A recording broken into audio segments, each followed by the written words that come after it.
उस सन्नाटे में एक नई मखलूक की आमद की तैयारी थी। एक ऐसी मखलूक जो मिट्टी से नहीं बल्कि आग से बनाई जाने वाली थी।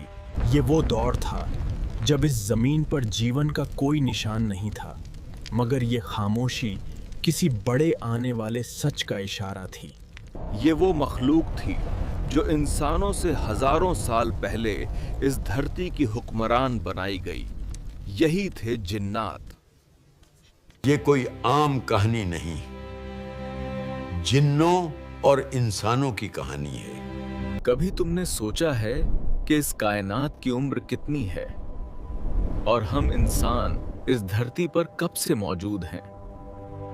उस दौर में इस धरती पर अजीब और विशाल मखलूकात थीं, जिनके कदमों से जमीन कांप उठती थी।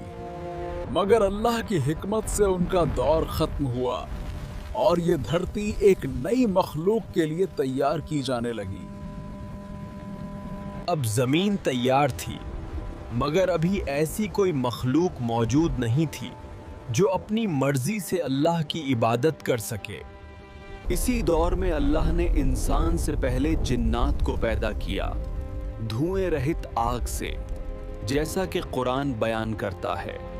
फरिश्ते नूर से बले, इंसान मिट्टी से, लेकिन जिन्न आग से बनाए गए और हर एक की फितरत अलग रखी गई। जिन्नात को वो चीज दी गई जो उनसे पहले किसी को नहीं मिली थी, इख्तियार, यानी नेकी या बुराई चुनने की आज़ादी। उन्होंने ज़मीन पर अपनी बस्तियां बसाईं, शहर बनाए, उनकी कौमें बनी और ये धरती पहली बार एक सभ्यता बनी।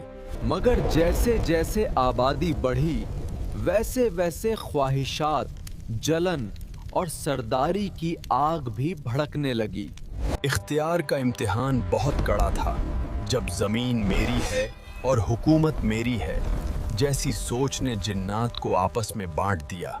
यही वो दौर था जब जमीन ने पहली बार खून और जुल्म देखा और अमन की जगह फसाद ने ले ली। जब अल्लाह ने फरिश्तों से इंसान को खलीफा बनाने की बात की तो उन्हें पहले जिन्नात का अंजाम याद आ गया। जिन्नात ने अपने रब को भुला दिया, शिर्क किया, कमजोरों पर जुल्म किया और जमीन को फसाद से भर दिया।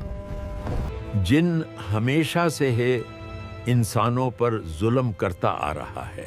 अब रहमत के साथ अल्लाह का जलाल भी हरकत में आया, क्योंकि जालिम को ढील मिलती है मगर पकड़ बहुत सख्त होती है।